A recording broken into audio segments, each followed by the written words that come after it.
This video is part one of a new Tangles and Tunes mini-series project.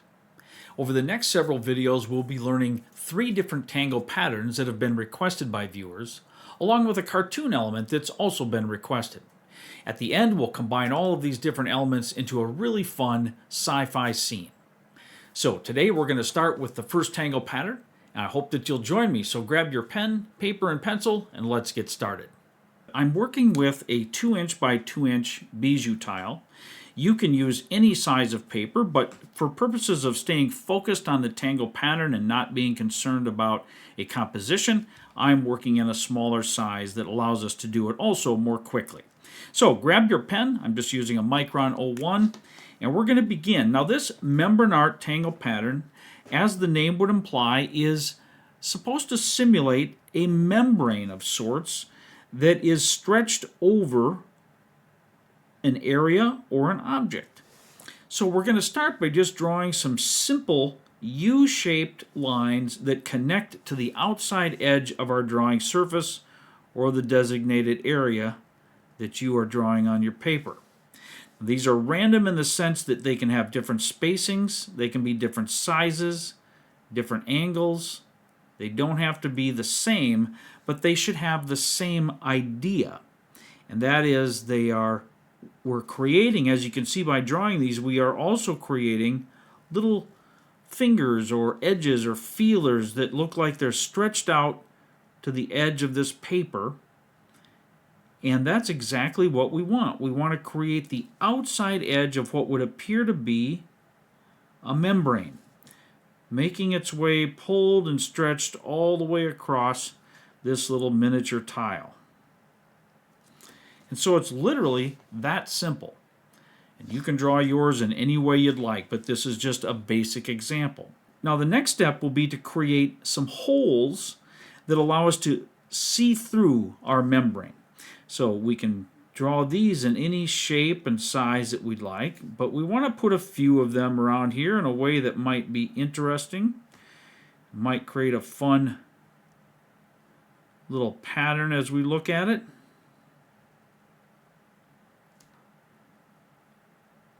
It's like that.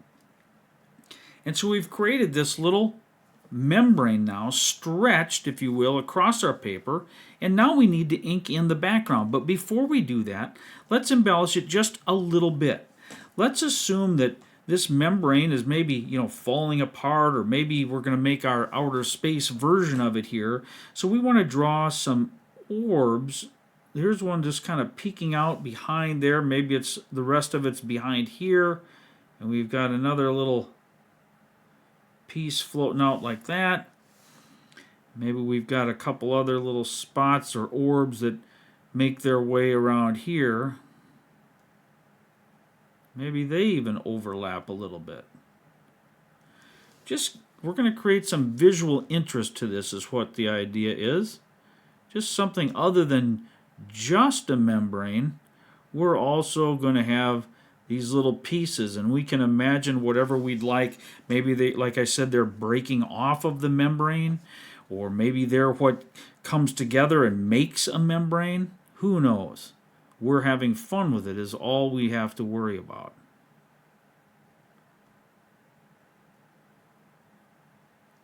So once we've created a few of those, we're really good to go into our next stage, which is inking all of the background or open areas with our black ink pen. Now, I am going to use a little bit larger pen to do that, just so that it doesn't take quite so long. And if you want to do the same thing, you can.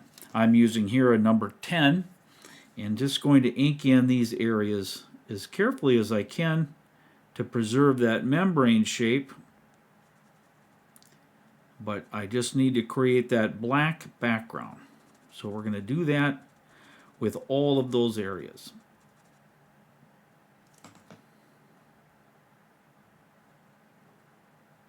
Remember, these are orbs that we're going to do something else with, so shade or ink around them. But this is actually a really interesting tangle pattern that allows you to have all kinds of fun with it. And Tomas has created a corollary pattern called the blind Membranart, and it's drawn initially in the same way, but then you add different lines to those openings, and instead of just being a membrane stretched over open space, so to speak, it becomes a membrane stretched over a solid object, and it just allows for different types of appearances and visual form and function, so to speak. But we're going to stick just with this standardized version here for today and for our basic project.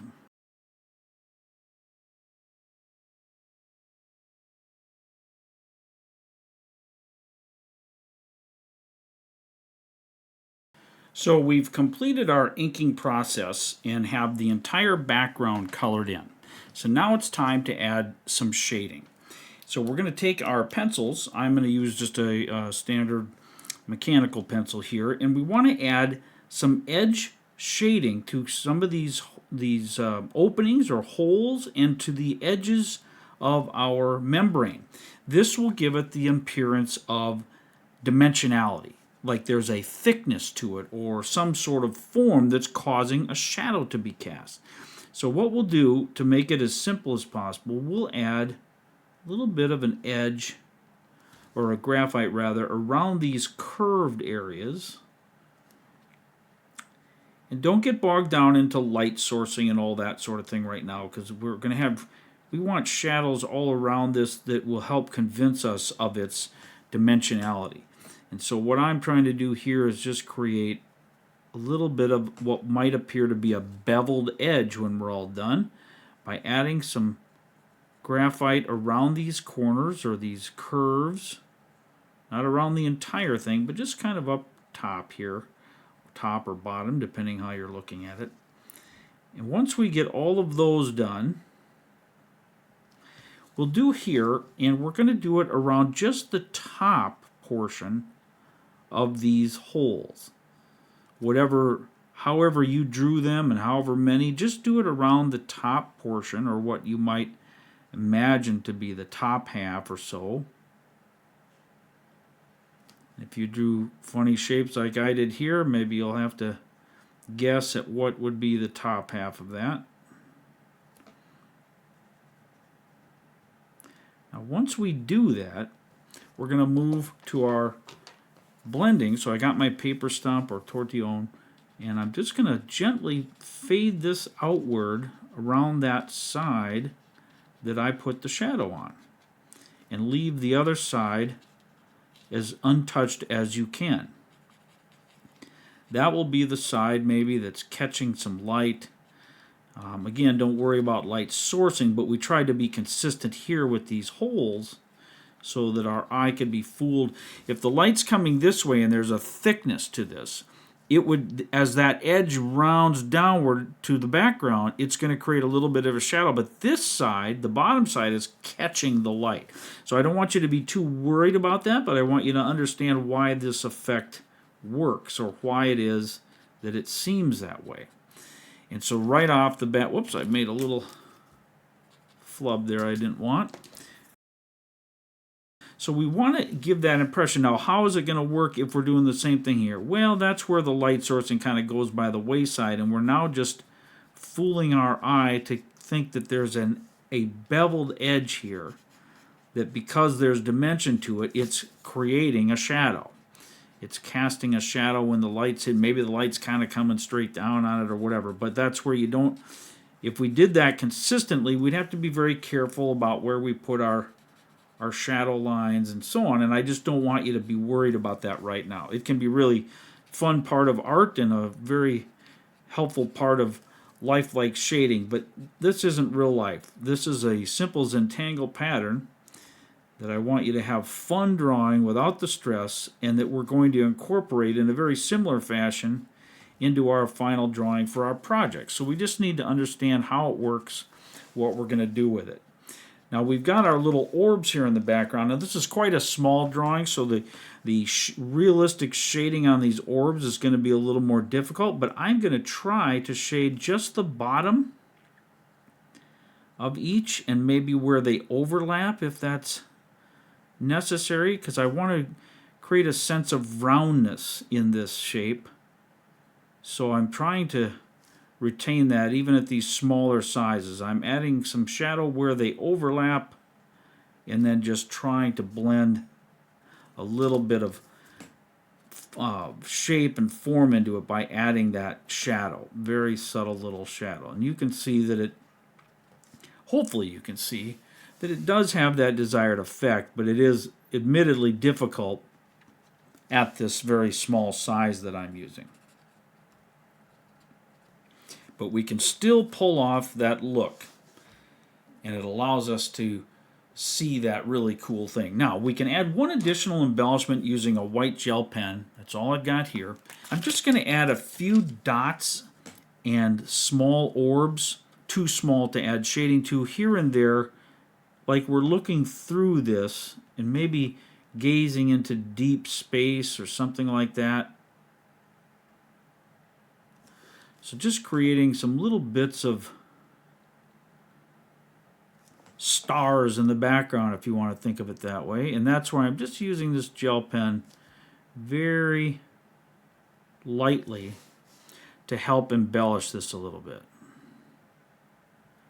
Maybe we've got some, I'm taking a membrane and now I'm doing something science fiction with it. And that was another one of the requests that my viewers had passed to me here just recently. Quite a few actually were asking for more patterns by Tomas, which I've done here, and we've got a couple more to go, and they wanted more sci-fi elements. So I thought, what better way to do that than to incorporate some of Tomas's very creative patterns into a sci-fi project, similar to what I did with my robot project and my alien project and even our ocean project that we did. Those were all very popular with the viewers, and they seemed to really enjoy drawing their own version of that. So I thought, well, this will be another opportunity for us to do something very similar, but completely different at the same time. So there we go. And this is really what we end up with when we do a simple science fiction version of Membranart. And I hope that that was something fun and easy for you to follow, and you can try several of these if you'd like. You can practice a couple different, making your outside shapes different. You can play with different shading variations, and you can just try to make your own version. You might even look up Tomas's other pattern called Blind Membranart that I mentioned and give that a whirl too, since it's very similar, and you'd just be that much more familiar with some of these patterns by Tomas. But we will continue to cover some additional patterns as well as the cartoon elements in upcoming videos for this series. So I hope that you'll join me for that. When part 2 comes out, if you've got the notifications turned on with your subscription, you'll be notified when the next one comes out, and you can jump right into part 2 of our new Tangles and Tunes mini project. But until then, I hope you're all well. Take care. Bye-bye now.